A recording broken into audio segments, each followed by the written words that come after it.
Hallelujah, praise the Lord. प्रभु यीशु के मधुर नाम में आप सबको मेरा सलाम मिले। मैं परमेश्वर का धन्यवाद देता हूँ एक बार फिर से कि परमेश्वर ने ये सुंदर समय मुझे दिया कि मैं आगरा मसीह मंडली के इस पेज पर आकर परमेश्वर के वचन को बांट सकूं। तो मैं परमेश्वर का धन्यवाद देता हूं और साथ ही साथ मैं अपने भाई प्रभु के दास अनुपम डेविड सर का भी धन्यवाद देता हूं और आगरा मसीह मंडली के लिए इस प्लेटफॉर्म के लिए जो फेसबुक लाइव पेज है इसके लिए भी मैं धन्यवाद देता हूं कि उन्होंने मुझे अवसर दिया कि मैं इस पर आकर परमेश्वर के वचन की सेवा कर सकूं। तो आइए हम सब परमेश्वर के वचन की ओर चलने से पहले एक गीत गाएंगे, एक कोरस, उसके बाद हम परमेश्वर के वचन की ओर चलेंगे। भाई मानव ग्रोवर, मैं आपका स्वागत करता हूँ। Praise the Lord, good evening. प्रभु आपको बड़ी आशीष दे। आइए हम लोग एक गीत गाएंगे, उसके बाद परमेश्वर के वचन में चलेंगे। तेरे बिन मैं कुछ भी नहीं, तेरे बिन मैं कुछ भी नहीं, ऐ खुदावंद यीशु तेरे बिन मैं कुछ भी नहीं। यीशुआ यीशुआ करूं आराधना,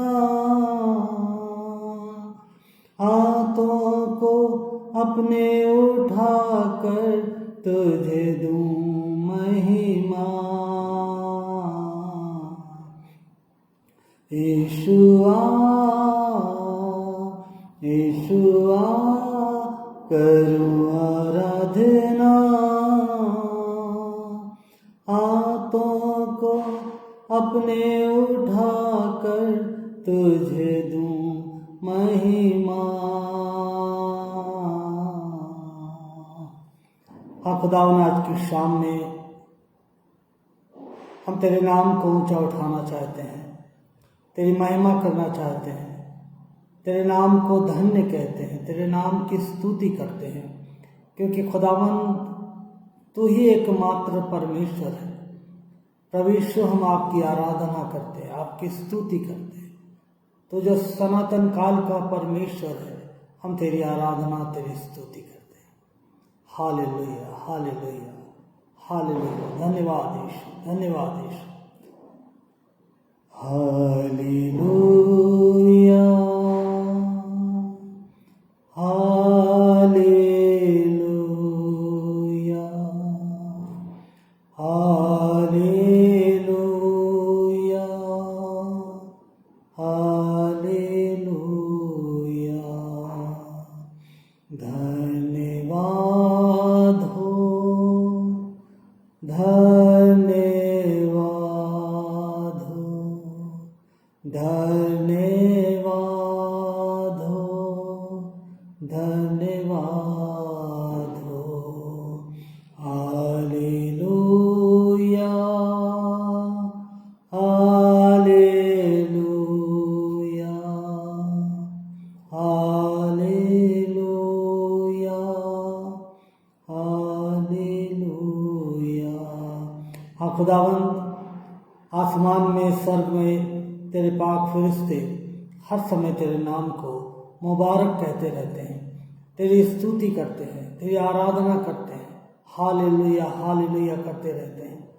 खुदावंद, हम भी इस पृथ्वी पर रहकर खुदावंद, तू जो पाक खुदावंद है, तू जो सनातन काल का परमेश्वर है, जिसने आकाश और जमीन को बनाया, जिसने मनुष्य को मट्टी से रचा, उसके शरीर में, उसके नथनों में अपना सांस डाला।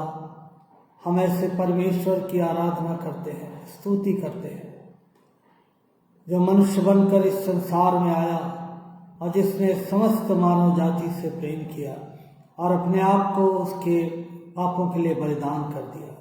तो मारा गया, गाड़ा गया, तीसरे दिन मुर्दों में से जी उठा और अब पिता परमेश्वर के दाहिने हाथ जा बैठा है। हम तेरी आराधना करते प्रभु, क्योंकि तू दोबारा फिर से अपने लोगों को लेने आ रहा है।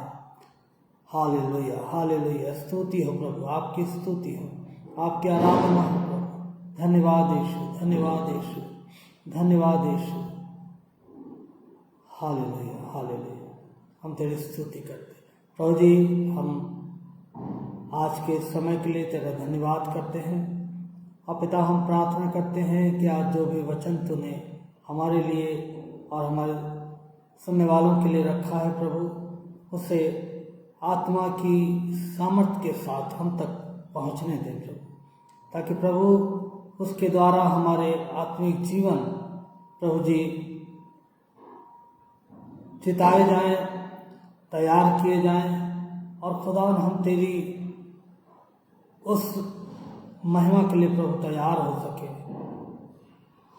और प्रभु जब तू हमें लेने आए तो हम प्रभु तैयार पाए। खुदावंदा अपने पाक रूह को हमें से हर एक को मसा दे, ताकि खुदावंद हम जो भी शब्द बोलते हैं वो तेरी ओर से होने पाए और सुनने वालों के लिए आशीष का कारण ठहरने पाए। हम पूरे समय को तेरे हाथों में देते हैं, अपने आप को तेरे हाथों में देते हैं, और ये प्रार्थना अपने उद्धारकर्ता प्रभु यीशु मसीह के नाम से मांगते हैं। आमीन, आमीन। Hallelujah, praise the Lord. आइए, आज की शाम में मैंने जो भाग चुना है वो पाया जाता है यशायाह नबी की किताब, यशायाह नबी की किताब, उसका 51 अध्याय, उसका 51 अध्याय। मैं अपनी बहन शबनम डेविड का और अपने भाई प्रभु के सेवक अनुपम डेविड सर का स्वागत करता हूँ। आइए, यशायाह नबी की किताब, उसका 51 अध्याय, और जहाँ पर परमेश्वर का वचन हमें इस तरह से बताता है, यहाँ पर इस तरह से लिखा हुआ है, हे धर्म पर चलने वालों, हे यहोवा को ढूंढने वालों, कान लगाकर मेरी सुनो। जिस चट्टान में से तुम खोदे गए और जिस खदान में से तुम निकाले गए, उस पर ध्यान करो। अपने मूल पुरुष अब्राहम और अपनी माता सारा पर ध्यान करो। जब वह अकेला था तभी से मैंने उसको बुलाया और आशीष दी और बढ़ा दिया। यहोवा ने सिय्योन को शांति दी है, उसने उसके सब खंडहरों को शांति दी है। वह उसके जंगल को अदन के समान और उसके निर्जल देश को यहोवा की वाटिका के समान बनाएगा। उसमें हर्ष और आनंद और धन्यवाद और भजन गाने का शब्द सुनाई पड़ेगा। ये परमेश्वर का वचन है, उसके पढ़े और सुने जाने पर उसकी आशीष हो। खुदा के लोगों, इसकी जो हेडिंग है वो है यरूशलेम के लिए शांतिदायक वचन। यरूशलेम के लिए शांतिदायक वचन। परमेश्वर का वचन यहाँ पर यरूशलेम से बात कर रहा है। यरूशलेम जो कि एक ऐसा नगर है जो बड़ा धार्मिक है, और जहाँ से हमारा उद्धारकर्ता आया। इस यरूशलेम के जो लोग हैं वो भी बड़े धार्मिक हैं, क्योंकि बाइबल बताती है कि हे धर्म पर चलने वालों, परमेश्वर उनको संबोधित कर रहा है, हे धर्म पर चलने वालों। और आगे वो कहता है परमेश्वर यरूशलेम से, हे यहोवा को ढूंढने वालों। ये यरूशलेम के जो लोग थे, ये ऐसे लोग थे जो निरंतर अपने धर्म के मार्ग पर चला करते थे। परमेश्वर की व्यवस्था उनको कंठस्थ थी, और ये परमेश्वर की व्यवस्था के अनुसार अपने जीवन को चलाते थे। और इनके जीवन में एक और खूबी थी कि ये निरंतर यहोवा को ढूंढने वाले लोग थे। ढूंढने का अर्थ यह है, ढूंढने का अर्थ ये नहीं है कि वो कहीं खो गया परमेश्वर या कहीं छुप गया, नहीं, बल्कि ये परमेश्वर की विधियों को माना करते थे, परमेश्वर की आज्ञाओं को माना करते थे, और निरंतर परमेश्वर को प्रसन्न करने वाले कामों की खोज में रहा करते थे। ऐसे लोगों से परमेश्वर यहाँ पर बात कर रहा है कि हे धर्म पर चलने वालों, हे यहोवा को ढूंढने वालों, कान लगाकर मेरी सुनो। ऐसा लगता है कि ये जो लोग हैं, ये जो यरूशलेम है, ये बड़ा धार्मिक है। धार्मिक बातें हैं इनके जीवन में, धर्म पर चलने वाले हैं, यहोवा को ढूंढने वाले हैं, इनके जीवन में कोई कमी नजर नहीं आ रही है। लेकिन जब परमेश्वर इनसे बातें कर रहा है तो ऐसा मालूम देता है कि ये धर्म पर चल रहे थे, परमेश्वर को ढूंढ रहे थे, लेकिन कहीं ना कहीं ये परमेश्वर की आवाज को सुनने में अनसुना कर रहे थे। और इस कारण से परमेश्वर को यरूशलेम से कहना पड़ा कि धर्म पर चलने वालों और उस परमेश्वर को ढूंढने वालों, कान लगाकर मेरी सुनो। परमेश्वर इनसे अपेक्षा रखता था कि ये परमेश्वर की सुने, लेकिन ऐसा लगता है कि ये सब कुछ करते हुए, सारी विधियों नियमों को मानते हुए भी परमेश्वर की सुन नहीं रहे थे और ये अपने ही मार्ग पर चले जा रहे थे और ये सोच रहे थे कि इनका जो धर्म है ये इनको बचा लेगा। और ये सोच रहे थे कि यदि हम यहोवा को ढूंढेंगे तो परमेश्वर की जो आशीषें हैं वो हमारे जीवन में बनी रहेंगी। लेकिन आगे चलकर हम देखते हैं कि परमेश्वर ने क्यों ऐसा कहा कि हे धर्म पर चलने वालों और यहोवा को ढूंढने वालों, मेरी ओर कान लगाकर मेरी सुनो। ये जो इस्राएल था ये सब कुछ कर रहा था, लेकिन ये परमेश्वर की आवाज को नहीं सुन रहा था और इस कारण से परमेश्वर ने इस्राएल को शत्रुओं के वश में कर दिया और शत्रु आए और उन्होंने उस पवित्र यरूशलेम को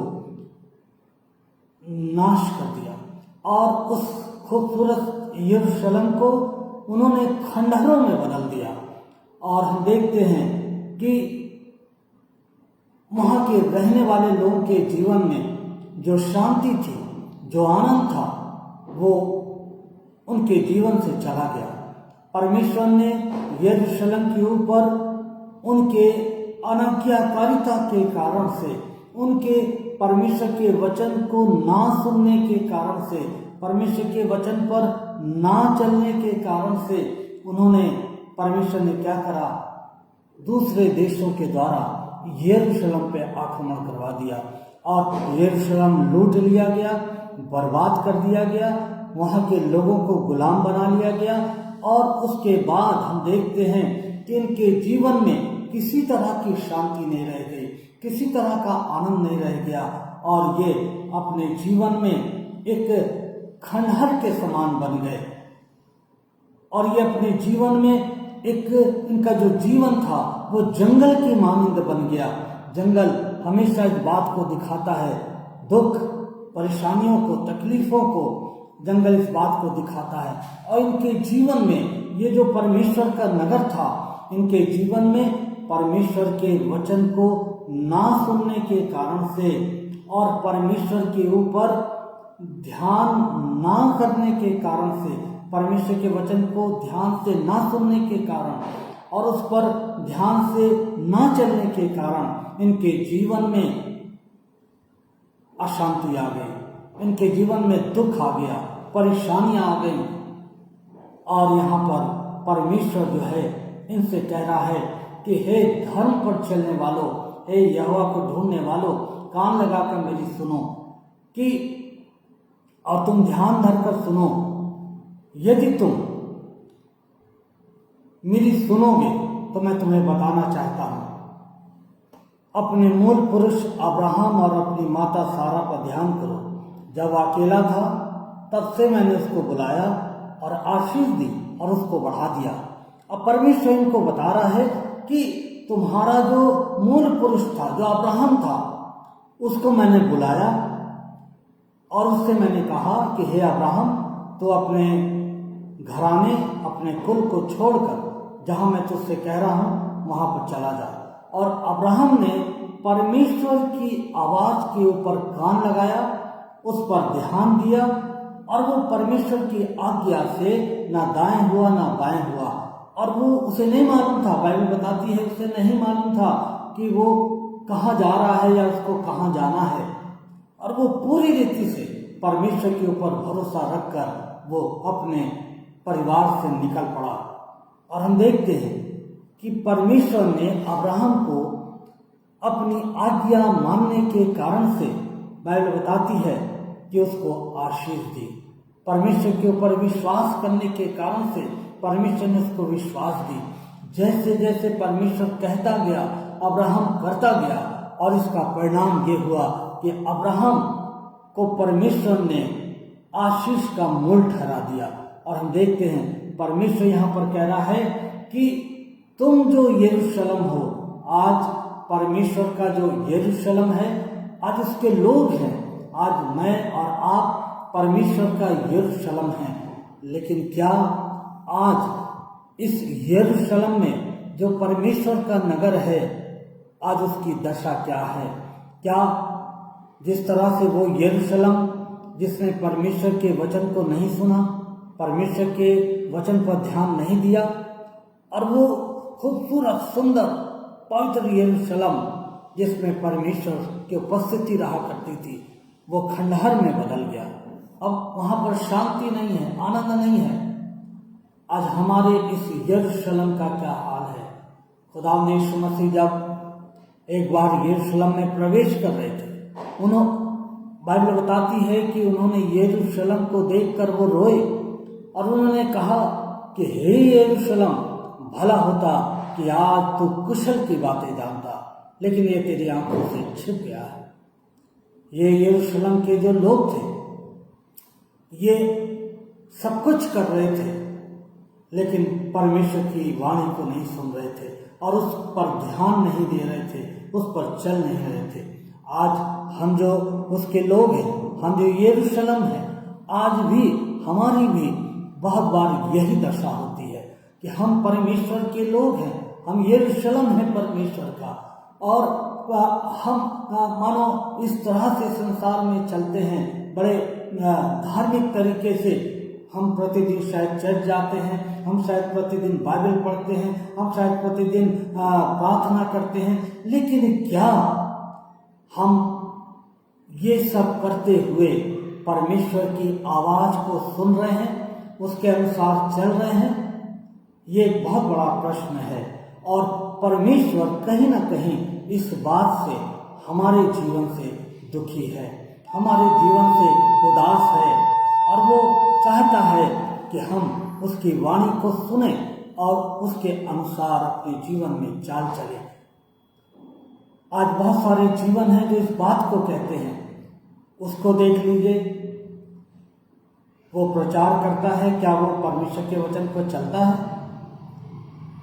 उसको देख लीजिए, फलाने व्यक्ति को, वो बहुत प्रभु प्रभु करता है, क्या वो प्रभु के वचन को सुनता हो, उसको चलता है? खुदा के लोगों, मैं आपको एक बात बताना चाहता हूँ, परमेश्वर जब हमारा और आपका न्याय करेगा, वो व्यक्तिगत होगा। उस समय जब आप परमेश्वर के न्याय आसन के सामने खड़े होंगे, आप उस समय ये नहीं कहने पाएंगे कि प्रभु वो फलाना व्यक्ति तो नहीं चल रहा था आपके वचन पर, तब भी आप उसको आशीष दे रहे थे, तो मैं नहीं चला तो इसमें क्या बड़ी बात है? परमेश्वर कहेगा नहीं, मैंने तुमको अपना वचन दिया मानने के लिए और उस पर चलने के लिए। तुम दूसरे की तरफ उंगली उठाकर अपने आप को नहीं बचा सकते हो, और परमेश्वर हमारा न्याय करेगा। और ये जो यरूशलेम के लोग थे, इन्होंने परमेश्वर के विरोध में पाप किया, इन्होंने परमेश्वर की वाणी को नहीं सुना, और ये निरंतर अपने मार्ग पर चलते रहे। और इसका परिणाम क्या हुआ? बाइबल बताती है यशाया 51:3 में कि यहोवा ने क्या करा कि उसको खंडहर में बदल दिया, और उस यरूशलेम में जो शांति थी, वो शांति खो गई। अब वहां पर धन्यवाद सुनाई नहीं देता है, अब वहां पर आनंद सुनाई नहीं देता है, अब वहां पर हर्ष और आनंद नहीं है, धन्यवाद नहीं है, भजन का शब्द नहीं सुनाई दे रहा है।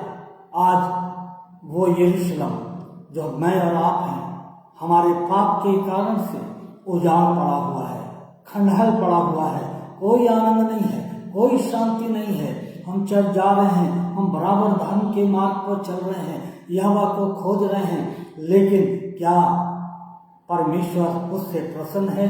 परमेश्वर का वचन कहता है कि वो अपने बात के माने जाने से प्रसन्न होता है। और जब एक मनुष्य परमेश्वर के वचन को सुनता है और उस पर ध्यान करता है और उसके अनुसार चलता है, तब परमेश्वर प्रसन्न होता है। और आज हम देखते हैं कि बहुत सारे जीवन हैं जो सब कुछ कर रहे हैं, लेकिन परमेश्वर की आवाज को नहीं सुन रहे हैं। आज कलीसिया सारे आडंबर कर रही है, आज कलीसिया आराधना कर रही है, प्रेजेंट वर्शिप कर रही है, सब कुछ कर रही है, लेकिन क्या जो परमेश्वर कह रहा है उसको सुन रही है? क्योंकि लिखा हुआ है कि कान लगाकर मेरी सुनो। ऐसा लग रहा है वो सुन नहीं रहे हैं। और परमेश्वर कह रहा है ध्यान करो, लेकिन वो ध्यान नहीं दे रहे हैं। उनका जो ध्यान है वो कहीं ना कहीं संसार की तरफ चला गया है और वो संसार में खो गए हैं। एक ऐसे संसार में जो निराशा से भरा हुआ है, जो अकेलेपन से भरा हुआ है और जो आशाहीन संसार है, उसमें उसकी ओर चले गए हैं। लेकिन परमेश्वर कह रहा है मेरी ओर ध्यान करो, मेरी सुनो, तब तुम बच जाओगे, तब तुम शांति पाओगे, तब तुम आनंद पाओगे, तब तुम्हारे घरों से, तुम्हारे हृदय से हर्ष और आनंद की बातें सुनाई देंगी। और परमेश्वर कह रहा है यहोवा ने सिय्योन को शांति दी है। मालूम है आपको, जब सिय्योन ने, जब यरूशलेम ने परमेश्वर की वाणी के ऊपर ध्यान दिया, उस पर ध्यान दिया और अपने पापों से पश्चाताप किया, तो बाइबल बताती है कि यहोवा ने सिय्योन को शांति दी। अभी तक शांति नहीं थी, अभी तक अशांति थी उनके पाप और गुनाह के कारण से, परमेश्वर की ना सुनने के कारण से। लेकिन अब जब वो सुनने लगे हैं, परमेश्वर कह रहा है मैं तुम्हें शांति दूंगा, मैंने तुम्हें शांति दी है। और मालूम है आपको, इसी यरूशलेम से वो शांति का राजकुमार आया जिसका नाम प्रभु यीशु मसीह है, और जिसने अपने प्रेम करने वालों को, अपने ऊपर विश्वास करने वालों को, अपने वचन के अनुसार चलने वालों को शांति दी है। और आगे वो कहता है कि उसने ना केवल शांति दी है, बल्कि वह उसके जंगल को अदन के समान और उसके निर्जल देश को यहोवा की वाटिका के समान बना देगा। ये यरूशलेम के लिए प्रॉमिस है कि यदि तुम परमेश्वर की सुनोगे, परमेश्वर के वचन के अनुसार चलोगे और पश्चाताप के साथ उसके पास आओगे, तो वो जो तुम्हारे खंडहर हैं, जिनको मैंने तुम्हारे पाप के कारण से खंडहर कर दिया है, जहाँ कोई आनंद नहीं है, जहाँ पे कोई शांति नहीं है, तुम कमाते बहुत हो लेकिन छेद वाली थैली में रखते हो, तुम्हारे पास कुछ नहीं है, परमेश्वर कह रहा है कि मैं उन खंडहरों को क्या कर दूंगा, उन खंडहरों को शांति दूंगा। और आगे चलकर वो कहता है कि वो उसके जंगल को, वो तुम्हारे दुखों को, तुम्हारी समस्याओं को, तुम्हारे तमाम दुख और बीमारियों को जो तुम्हारे पाप के कारण से तुम्हारे जीवन में आ गए, मैं उन जंगलों को वाटिका के समान बना दूंगा। वो वाटिका जहाँ परमेश्वर ने आदम और हवा की रचना करी, जहाँ पर उसने उनको बनाया और रखा, अपना श्वास फूंका, और वहाँ जहाँ पर उसने आदम और हवा को अधिकार दिया, और जहाँ पर परमेश्वर की उपस्थिति थी और वो परमेश्वर से प्रतिदिन मिला करते थे, परमेश्वर कह रहा है कि मैं तुम्हारे जंगल को अदन की वाटिका बना दूंगा। फिर वहाँ पर कोई दुख नहीं होगा, फिर वहाँ पर कोई अशांति नहीं होगी, केवल और केवल परमेश्वर की शांति और संगति होगी, परमेश्वर की आशीषें होंगी, क्योंकि परमेश्वर ने वहाँ पर उनके लिए बहुत सारी आशीषों को रखा था। वो जलचर, वो मछलियाँ, वो पक्षी, वो फल, परमेश्वर ने सब पर अधिकार दिया था और कहा था मारो और खाओ, किसी बात की कमी नहीं थी। और वो नंगे थे और शर्माते नहीं थे। लेकिन आज इस यरूशलेम में जो परमेश्वर का नगर था वो खंडहर बन चुका है, शांति चली गई है, आनंद चला गया है। लेकिन परमेश्वर प्रतिज्ञा कर रहा है कि यदि तुम फिर कर मेरे पास आओगे तो मैं तुम्हें शांति दूंगा, और मैं तुम्हारे खंडहरों को शांति दूंगा, और मैं तुम्हारे जंगल के जीवन को, जिसमें कोई आनंद नहीं पाया जाता, जिसमें कोई खुशी नहीं पाई जाती, उस जंगल को अदन के समान बना दूंगा। और निर्जल देश को, अब शायद तुम्हारे पाप के कारण से अब ओस नहीं गिर रही है, जल समाप्त हो चुका है, हर तरफ सूखा पड़ चुका है, कोई आशीष नहीं है। लेकिन परमेश्वर कह रहा है कि यदि तुम मेरी सुनकर मुझ पर ध्यान धरकर मेरे पास आओगे, उसके अनुसार चलोगे, तो मैं निर्जल देश को यहोवा की वाटिका के समान बना दूंगा। ये परमेश्वर का वायदा है उस मनुष्य के लिए जो पश्चाताप के साथ परमेश्वर के पास आता है। और वो कहता है उसके बाद तुम्हारे अंदर से हर्ष और आनंद और धन्यवाद और भजन गाने का शब्द सुनाई देगा। शायद अभी हम रो रहे हैं, शायद आंसू हैं, शायद हमारे जीवन में शोक ही शोक है, शायद हमारे जीवन में उदासी है, हमारे जीवन में कोई आशा नहीं है। लेकिन जब हम परमेश्वर के पास आते हैं, परमेश्वर हमसे प्रॉमिस करता है, वो हमसे प्रतिज्ञा करता है कि उसमें से जहाँ शोक है, जहाँ दुख है, जहाँ बीमारियाँ हैं, जहाँ समस्याएं हैं, जहाँ पर तुम अकेले पड़ गए हो, जहाँ पर तुम भयभीत हो कि अब मेरे जीवन का क्या होगा, परमेश्वर कह रहा है उस स्थान से मैं हर्ष और आनंद और धन्यवाद और भजन के शब्द तुम्हें सुनाऊंगा। खुदा के लोगों, खुदावन ऐसे लोगों से बात कर रहा है जो उसके अपने लोग हैं। और ये लोग कैसे हैं? बहुत खूबसूरत लोग हैं। परमेश्वर कह रहा है ये धर्म पर चलने वाले लोग हैं, ये यहोवा को ढूंढने वाले लोग हैं। कितना अच्छा लगता है इन शब्दों को सुनकर। लेकिन जब हम आगे बढ़ते हैं तो उतना ही दुख होता है, क्योंकि ये सब कुछ कर रहे थे लेकिन परमेश्वर की सुन नहीं रहे थे और उस पर ध्यान नहीं दे रहे थे, और ना ही अपने मूल पुरुष अब्राहम के ऊपर ध्यान कर रहे थे कि कैसे उसने सुना और कैसे परमेश्वर ने उसको आशीष दी। ये सब कुछ भूल गए और इन्होंने परमेश्वर के विरुद्ध काम किए। लेकिन आज परमेश्वर कह रहा है यदि तुम आओगे पश्चाताप के साथ तो मैं तुम्हारे खंडनों को शांति दूंगा। खुदा के लोगों, आज हमारा क्या हाल है? हम आज के यरूशलेम है, हम प्रभु यीशु मसीह का यरूशलेम है। क्या आज हमारे जीवन में वो आनंद, वो शांति, वो हर्ष, वो आनंद, वो भजन गाने का शब्द क्या निकल रहा है? क्या ये आनंद, ये हर्ष हमारे अंदर पाया जाता है? और यदि नहीं पाया जाता है तो परमेश्वर कह रहा है कि तुम धर्म पर चलते हुए भी, मुझे ढूंढते हुए भी मुझसे दूर रहे, मेरी बातों को नहीं सुना तुमने, मेरे विरोध चलते रहे, मेरा न्याय तुम पर आ गया, तुम्हारे जीवन से शांति चली गई। लेकिन अब जब तुम लौट कर आए हो तो मैं तुम्हें ग्रहण करूंगा और तुम्हें शांति दूंगा और तुम्हारे जंगल को अदन की वाटिका बना दूंगा। योएल नबी की किताब में परमेश्वर का वचन हमसे ये प्रतिज्ञा करता है कि योएल नबी में परमेश्वर अपने लोगों से जो अपने पाप के कारण से नाश हो गए थे, जो अपने पाप के कारण से परमेश्वर से दूर चले गए थे, उन लोगों से प्रतिज्ञा करता है और वो कहता है कि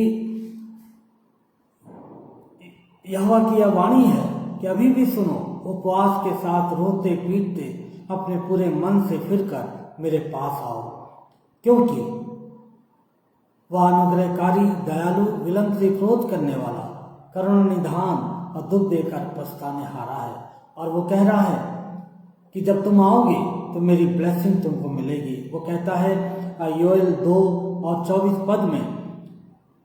पद में, जिन वर्षों की उपज अरबे नाम टिड्डियों और एलेक और हासिल ने और गाजाम नामक टिड्डियों ने, अर्थात मेरे बड़े दल ने, जिसको मैंने तुम्हारे बीच में भेजा, खाली थी, मैं उसकी हानि भर दूंगा। परमेश्वर कह रहा है कि तुम्हारे पाप के कारण से मैंने तुम्हारे बीच में टिड्डियों को भेजा और वो तुम्हारी फसलों को खा गई और सूखा पड़ गया तुम्हारे देश में, तुम्हारे जीवन में। लेकिन मैं उस नुकसान की हानि भर दूंगा। और मालूम है इस हानि को परमेश्वर ने कैसे भरा है? अपने पुत्र को, यीशु मसीह को भेजा और उसके बलिदान के द्वारा, उसके हमारे गुनाहों को उठा लिए जाने के द्वारा, हमारे पाप जब हमने उसके ऊपर विश्वास किया, पश्चाताप किया, हमारे गुनाह माफ किए गए, हम उसके बेटे और बेटियां बना लिए गए और परमेश्वर ने हमें ग्रहण किया। इसी रीति से जब हम पश्चाताप करते हुए परमेश्वर के पास आते हैं तो परमेश्वर कहता है कि मैं तुम्हें शांति दूंगा, मैं तुम्हें आनंद दूंगा। क्या आज आप अपने जीवन में अशांति को पाते हैं? निराशा है आपके जीवन में? कोई आनंद नहीं रहा आपके जीवन में? कोई आशा नहीं है आपके जीवन में?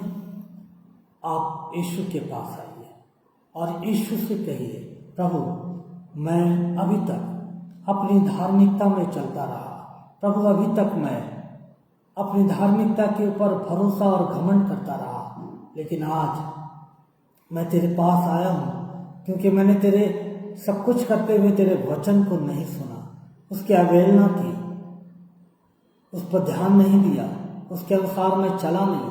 लेकिन आज मैं आया हूँ प्रभु, मैं अपने आप को तेरे हाथों में समर्पित करता हूँ।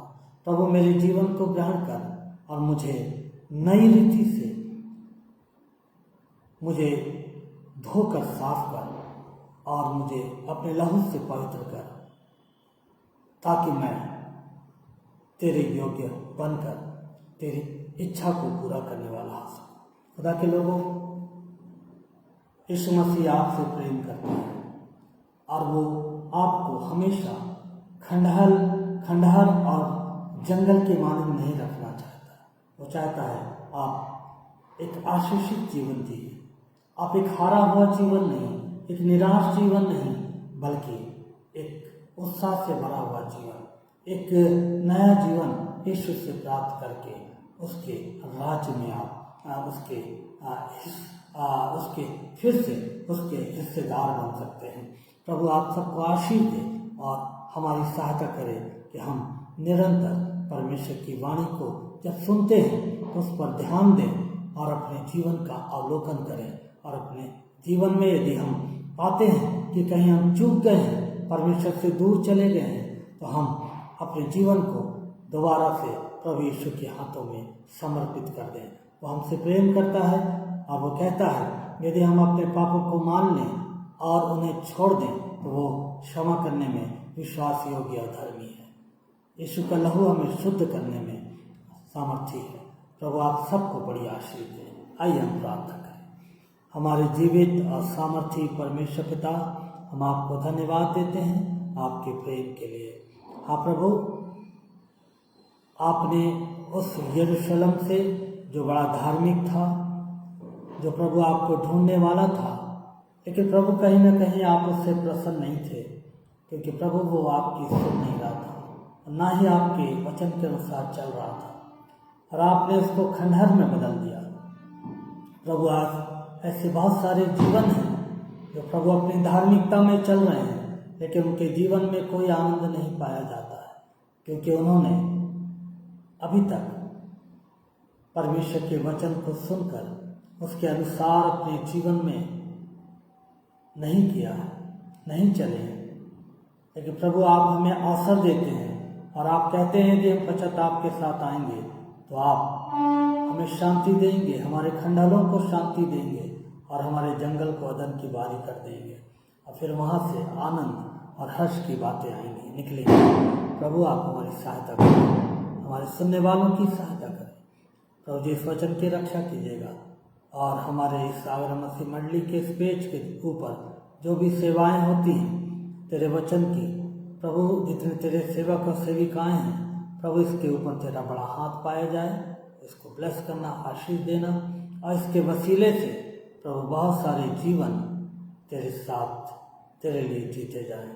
खुदावंदा हमारे भाई अपने दास अनुपम डेविड, अपनी दासी श्रमण डेविड, उनके परिवार को आशीष दीजिएगा, उनको अच्छी सेहत तंदुरुस्ती दीजिएगा और खुदा निरंतर उन्हें अपने राज्य की बढ़ोतरी के लिए इस्तेमाल करते रहिएगा।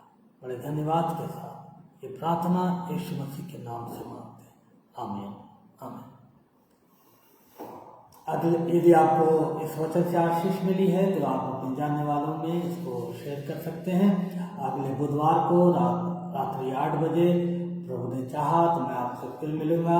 जब तक के लिए आप सबको जय मसीह।